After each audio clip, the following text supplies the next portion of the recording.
Welcome back to the 6-1 Indie Mini Indie Showcase Developer Interview. I'm Kyle alongside Mike, and joining us today to talk all about a game we just showed off, Ravenswatch, from Passtech Games, is Margot Sally, the Associate Producer and Communication Manager. So how are you, Margot? I'm very good, thank you. How are you? I'm doing great. Grand. Now that you're here, wonderful. Absolutely, yeah. Margot, tell us a little bit about Passtech Games and how long have you been developing games and why you got into game dev? Yeah, so Passtech Games has been around for 10 years now. The studio was created in 2012. And first there was only the founder, Sylvain. He worked solo on the first game of the studio, which was named Space Run. And it was actually quite well received when it was released in 2014 at the time. Then Sylvain surrounded himself with talented people across the years, and the team grew up to what it is now, which is about 20 full-time people. And we made 4 games, actually. So there was Space Run, the first one, then Space Run Galaxy, its sequel in 2016. Then we tried something new with Masters of Anima in 2018, and sadly didn't find its public, even though the game got good press at the time. It was actually quite liked by the few players that played it.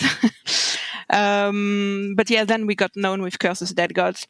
Yeah, definitely. First with the early access in 2020, which we made during the pandemic, and then with version 1.0 in 2021.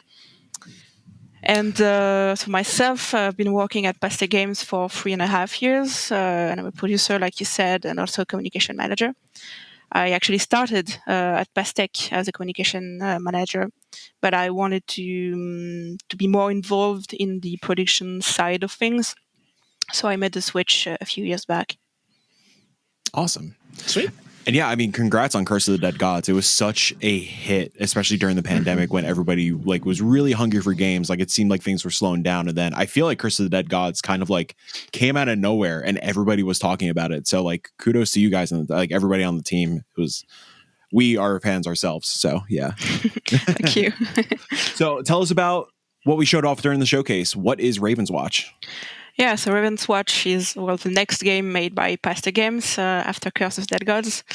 Like Curse, it is a action top-down roguelike game, but Ravenswatch is also playable solo, but also up to 4 players in co-op. So you play as characters inspired by tales and legends, such as the Little Red Riding Hood, Aladdin, the Snow Queen, Beowulf. But in a twisted version of it, full of nightmares and dramatic events. It's actually quite a dark game with more serious themes and grim issues. So it's still similar to Curses of the Gods for that, but also very different for so many reasons.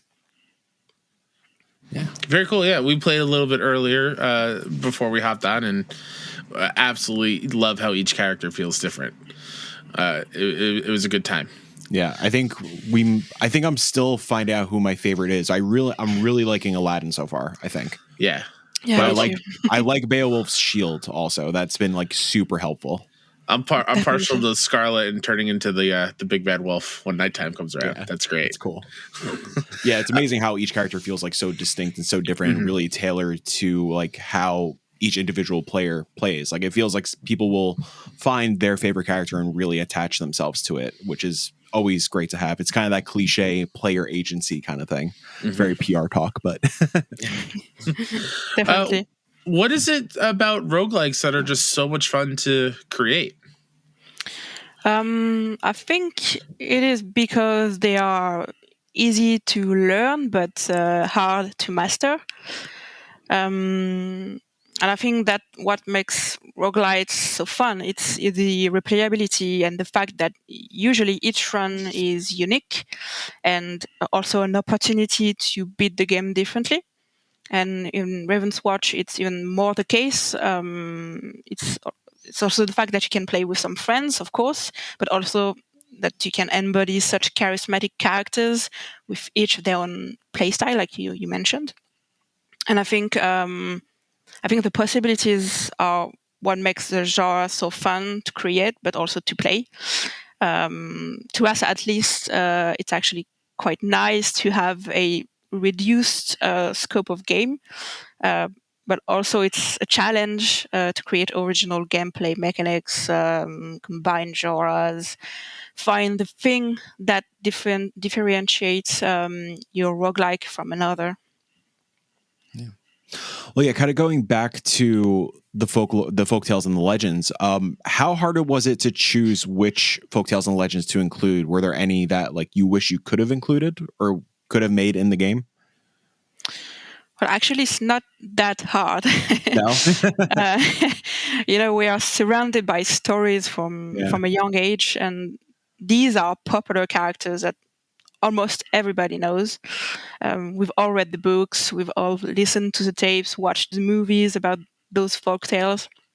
So for sure, they have to fit the theme of tales and legends, but we also try to avoid mythology, for example, because other games do that very well already. But it doesn't mean that the characters themselves can't represent a certain archetype. So we definitely choose characters that we would want to play and that are also world famous, even if they are not part of our own culture. Yeah. We're French, so we have a tendency to choose tales from Europe, but we also want to be able to have other continents represented. So for Ravenswatch, we'll have 6 heroes ready for the launch in early access on April 6th. We'll have the Red Hood, the Pied Piper, Beowulf, the Snow Queen, Aladdin, and Melusine. And we plan 10 in total. So there's still room for more. Yeah. We awesome.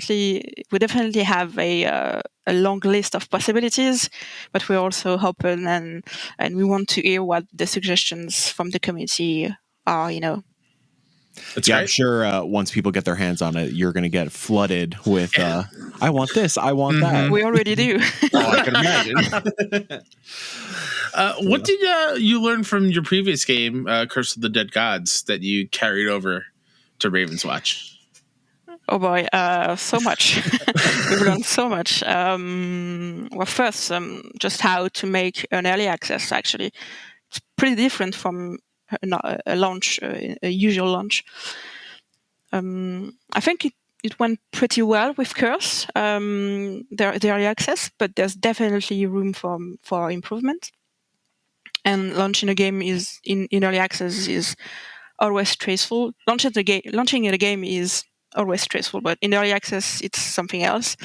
But you learn so much in the process about the game, about the players, about what they want, and how to handle certain situations. So I think it's really, really great to have had this experience with Curse, and now we can continue this with Ravenswatch.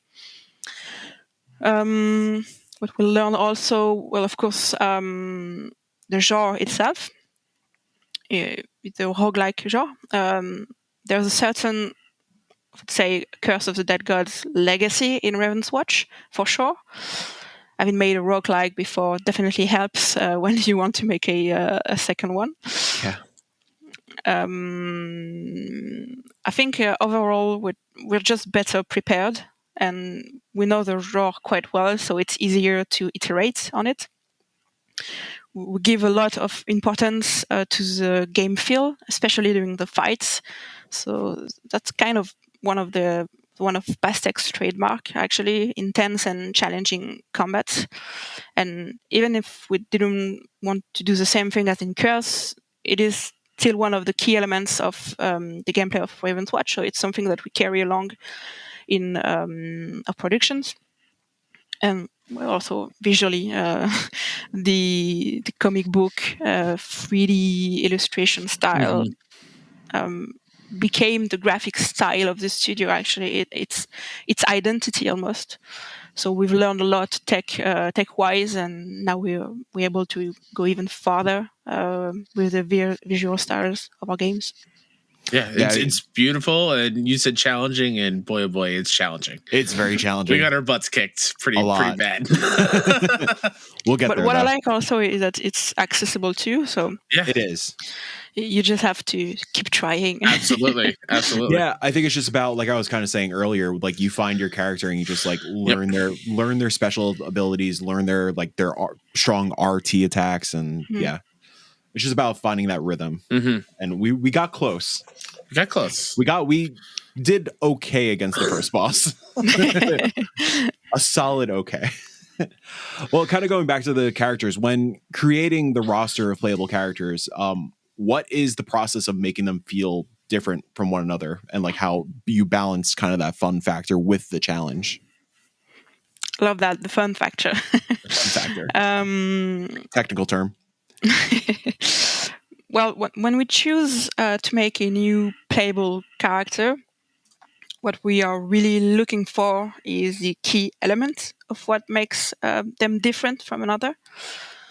So, what is the key component of this particular hero? What is the key thing in their story that can be exploited for gameplay? So, pretty straightforward thinking here.